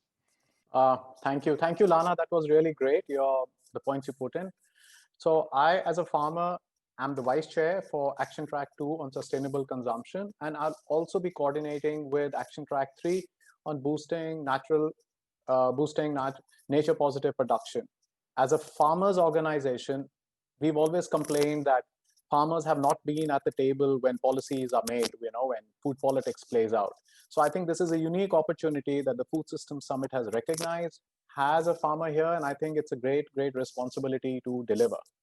I'll pick up the points I want to say, but there have been a lot of questions in the chat and in the Q&A about farmers being in the food system and about a lot of agriculture practices. So those all are going to be taken by Action Track 3, with which we'll be coordinating. Also, the view is that the narrative is from fork to farm. We believe that farmers make choices responding to how consumer demand shapes up and how government's public policy and food politics drives farmers to produce a particular kind of food. And that's the core of Action Track 2. How do we change behavior? How do we make the population, how do we make the world eat in a better way, in a sustainable way, and demand increases for produce, which helps the environment, which helps the planet as we get better diets. We also recognize here that it's the smallholder farmers in many parts of the world which are the most undernutrition, insecure population groups, and we need different kind of solutions. That's what the Food Systems Summit is looking at. We need different kinds of solutions and interventions to empower and support them to grow a variety of their crops for their own nutritional requirements. So that's another point we're looking at here. And also a lot of questions in the chat have talked about farmers not receiving fair prices. I completely agree with all of them. I think this is one of the trade-offs that the Food Systems Summit will be addressing and will have answers to. Is on one side, we want affordable prices for consumers, and provided that farmers get fair prices and it can help them improve their practices to have a sustainable planet with us. We will be holding, other than open forums like we have here, we'll also be having country-led dialogues, which will be getting us questions, ideas, and solutions, and game-changing solution ideas and examples from everywhere. But other than that, as farmers, using David Nabarro's curated independent food system dialogues, we'll be having independent food system dialogues, 5 of them initially, with farmers in different geographies. And we will put that out into the social media. Hopefully, people will join in, and we'll be able to get ideas from everywhere. We're just trying to crowdsource ideas from everywhere, ideas, solutions, and all those things. And we are available here for you. Thank you so much. Thank you, Ajay. And just really great that you were able to also respond to some of those comments that are coming through about the role of farmers and where farmers are fitting into this dialogue and into the action tracks. I think as we think about the summit, there's these 5 different action tracks. Sometimes it's understanding where do you fit. And I know in these big summits, these big processes, that is sometimes half the challenge, is understanding where the conversation should be had. And so that's what this forum's about. It's about trying to show and explain the structure of the thinking, who's involved, how you can get involved, and how you can contribute. And so I'll invite the rest of the Lasse and Lana to join us, and we're going to go through a few questions. So we've got a question here that I'm going to put to you as a panel. That's from an anonymous attendee who's been very busy. They said the UNFSS is being called the People's Summit, and there's a general call for involvement of diverse voices. How is this being reflected in the leadership of the summit and even in events like this? And so it's a question for the panel. I just love 30 seconds reflection maybe from a couple of you on how you see that diversity really coming through in the leadership. Who wants to jump in? I'm happy to take a stab at that one. Thanks to Anonymous. Thanks for being so busy this morning. It's great to get all those critical questions, because we need those critical questions. We need the scrutiny, in particular at this early stage in the planning. I think if you look at the people who are here today and the diversity in terms of people representing consumers, civil society, youth, I think this is an unprecedented gathering of people that has a real influence. I'll be honest, there was like a year ago when all this came up, there was a lot of conversations about, greenwashing was mentioned, like Anonymous has been pointing out, in corporate control and co-optation by industry and so forth. And of course, there were concerns about the engagement of civil society and other non-state actors would be tokenism, as has been the case before in other fora in the past. But I really feel this is a fresh breath of air that has come into this summit. And I think we're off to a really, really good start. And I can say from my perspective, the way civil society is being treated and including in this process is on par with any amazing government conversations I've ever been engaged in. So I'm very hopeful that we can take this forward, but keep asking the questions, and we'll also keep ensuring that there is proper parity and there's proper representation of people. So this is the People's Summit. Thank you. Ajay, did you want to jump in? I just want to tell all the participants here, because there's so many of them. I'm overwhelmed with the number of participants and the questions. On this question, there's come up again and again about greenwashing, about corporates. I just think that we need to, not only as a part of the action track, Vice Chair, but even as participants, we need to put pressure and keep the pressure on the food systems, that we are able to hold this pressure off and deliver to the aspirations of the people. It's a people summit, it's a solution summit, and keep up the pressure, keep up the questions, It doesn't end today. And we're trying to get solutions that will last beyond, and we will have the thing. And we need your support to do this. It cannot be done by just the action track, leadership teams, and the core teams. We need everyone coming on board. Thank you. And Lana, did you want to say anything from your perspective? You know, sometimes this comes up around youth engagement. How, you know, what's your thought about how the summit leadership is doing this? Particularly on youth engagement, I think the summit is showing real leadership and having young people not only speak for 2 minutes, but really engage in the decision making and the leadership structure. The fact that a vice chair of every single action track, which as we're talking about is the thinking machine of the summit, is being led by young people. Like, we are really doing the work alongside everyone else. And I think that is showing real leadership in a way that is paving the path, hopefully, for future meaningful involvement of young people. And also in terms of diversity, it's not just young people from like one gender identity, from one geographic representation. It is very diverse, and that's also the case that I have seen. We were talking about like global South representation. That's throughout the summit. For example, we have farmers at the table, we have youth at the table. So I think that's very important. Yeah. No, that's really helpful to hear from the three of you. And I know this has been something that has been controversial as the summit started, and I think it's important to address it head on, but to hear from a variety of voices what their take is on this, because, you know, we all come from different perspectives and we don't all have the visibility that you guys do as being involved in the leadership. So this is really helpful. Okay, so there's a question here. This is about public engagement. So Victoria asked the question, the plant-based nutrition course from E. Cornell and Dr. Campbell gives good information about how the sustainability of our food system. How can we get this information out to the consumer? Consumer empowerment starts with being educated by independent sources. So it's a question around how do we get information out to consumers from the independent sources and the education that's out there. Who would like to grab that? Lasse, do you want to maybe take that one on? Sure. No, it's a good point. And by the way, I did that course myself. It's a great course. It's an endorsement. Yes, indeed. So I can say it was worth the time, and I'm not getting paid for that.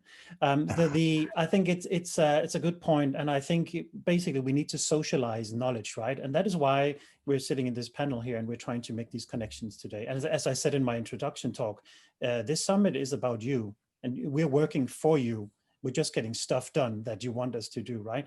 And I think in terms of getting the best knowledge out there is to have a very critical eye on the different sources of science we're using, and having conversations like we're in the panel today with Mario, who's the science lead, right? So we need to make sure that the very intricate details of the work Mario is doing and other pieces of work he was referring to are actually put forward in a way that can be brought to the people.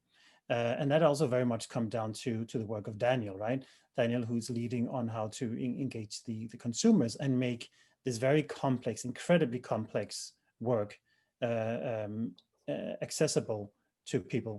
Because the first choice of people to have, before affordability and accessibility, comes also like the basic knowledge of what is actually good. And it's a jungle out there finding the right information. So I think we have a big responsibility in trying to make sure that the right information comes out there, information that is based on true sustainability and which serves the people and the planet. Yeah, no, that's really helpful. We've got a question for you, Ajay, from Greg Miller. I know you've touched on this, but he's asking, how are farmers being engaged in this track to bring their ideas? So I know you mentioned Action Track 3, but obviously you're one of the vice chairs, but tell us a little bit more about how you're engaging farmers in this track. So we've just started off with a discussion starter, and that's out in the public domain. We'll be seeking comments. We're going to be using this forum, and we're going to have subsequent open forums. We're going to have a place where you can park your comments. We will be having food system dialogues, which independent dialogues, which I'll be leading myself. We've talked to the secretariat, and that's how we will pull in and crowdsource ideas. And it's a systems approach. So there are lots of ideas that come in for Action Track 2 will have relevance for other tracks, just the way ideas may come in for other tracks, and we'll get them into Action Track 2. So it's like crowdsourcing ideas from everywhere and then working together. So it's not a silos approach where Action Track 2 will be working separately from Action Track 3. I think so it'll all be pooling in together. And that's the beauty of this whole system, that we are not working in silos. Yeah, and I think this is really critical, because I think that's sometimes the concern in our food system, is that we look at things in silos and then we have unintended consequences. And I think the way that the action tracks are working across, there's these cross-cutting levers, there's other elements that are looking and connecting dots. So that's really great that you've raised that. We have a question for Lana from Professor Khan. How can we engage young people from around the world? Is there some sort of global young faculty forum? Maybe you can talk a little bit about how you're seeing that conversation going about bringing in voices from around the world.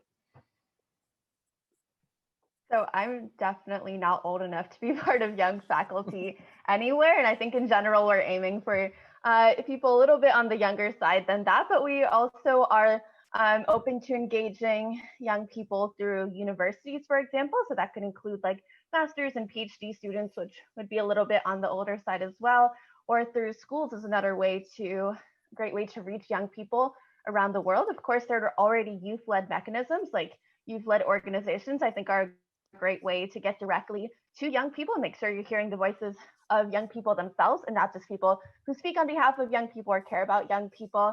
And I think other youth mechanisms, such as, for example, Youngo, which is already set up in the UN system, like the youth constituency to the UNFCCC. We have representatives from, for example, the International Federation of Medical Students Associations, which is also led by young people. So really getting to where young people are already speaking out through the mechanisms that we have created is some of the way that we have started doing that. Thank you for your question. Thank you. There's a couple of other questions that are just coming in now for you as well, Lana. I think there's a real interest in making sure that there's this, you've spoken a little bit about the fact that youth are being brought in not just for 2 minutes. I think that really resonates with me. You know, it's not just about listening, but it's about engaging and leading. How do we ensure, this is from our friend Anonymous, how do we ensure that youth have an enabling environment to meaningfully participate in decision making? Thank you, Anonymous, for being very busy once again. So as terms of a meaningful environment to participate, I would say that some of what the UN Food Systems Summit has already been doing for the young people who are engaged, like really working together and being, part of all the meetings, part of all the discussions and the decisions, especially.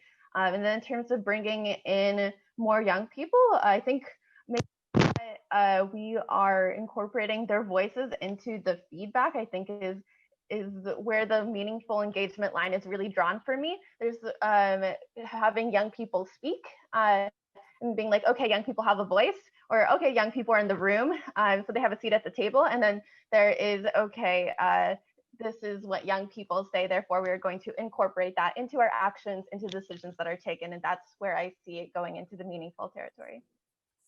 That's great. Yeah, no, absolutely. Is there any comments from Ajay or Lasse just about the way, the enabling environment as well for youth from your perspectives? I think the way the food systems have developed over the last few decades, the youth have been leaving agriculture, the youth have been leaving farming. And this Food System Summit hopefully gets their voices, their aspirations as producers into the system to design a system where farmers get better prices for their produce. You know, they get fair prices and they get the true cost of growing food. And those are the trade-offs. I think it's very important that the youth farmer voice comes in, just as Lana is saying, that we stay on track. And because normally what would happen is, if we did not have these farmer consultations that are going to be taking place, a lot of voices would get collected into the food systems, which would come from urban spaces. You know, people, it's a challenge because people in urban spaces have better internet connectivity, better social media connectivity. So the challenge is, how do you get these country-led dialogues and food and independent dialogues to get voices of those who would normally not be here today? And this webinar system, this helps us get those voices there. So that's the challenge, and that's the opportunity we have. Yeah, thank you.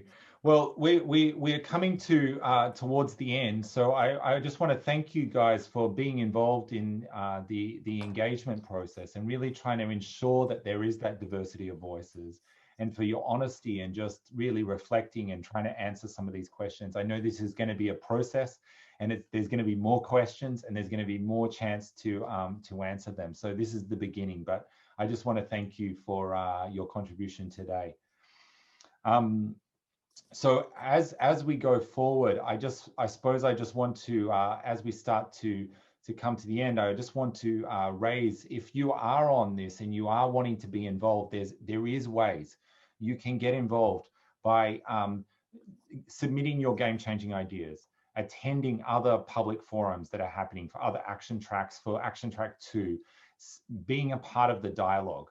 At the same time, the Food Systems Summit also is very active on social media. They're trying to share different ideas, different science coming out, different opportunities. So please follow their channels.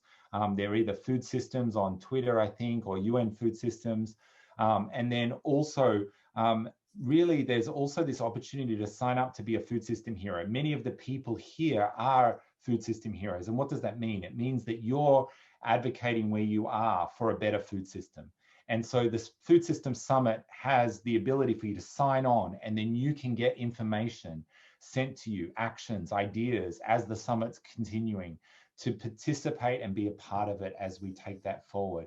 And so I think this is something that's really important, but it's great to see such engagement with stakeholders throughout the food system, from farm to fork in Action Track 2, to see the dialogue today to ensure that all voices are being heard. And so I'm going to invite back the chair of Action Track 2, Gunhild Stordalen, to give some closing reflections on today's session.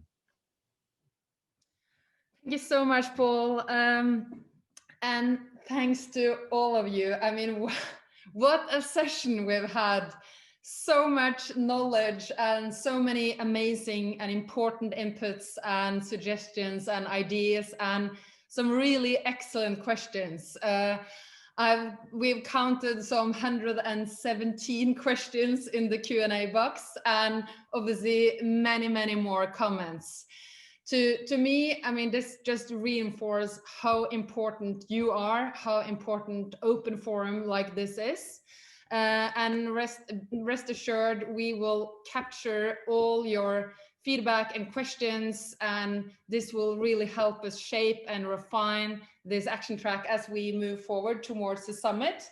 And I promise you that this is not going to be the last time we convene. We will do many more of these forums over the coming months. And again, we cannot do this without your help. So I will now consider you as part of the extended action track team as we go forward, and we will come back for more inputs and creative ideas for you to fit in and really help thinking about what the game-changing and systemic solutions could look like. So please remember the link that was shared in the chat, and send us your ideas of how to shift consumption towards healthy and sustainable patterns. It can be within your community, or it can be globally. And again, just want to say thank you from the bottom of my heart, and thank you on behalf of the entire Action Track 2 team for taking the time and sharing your knowledge and being so engaged. So wish you all the best and hope to see you again soon.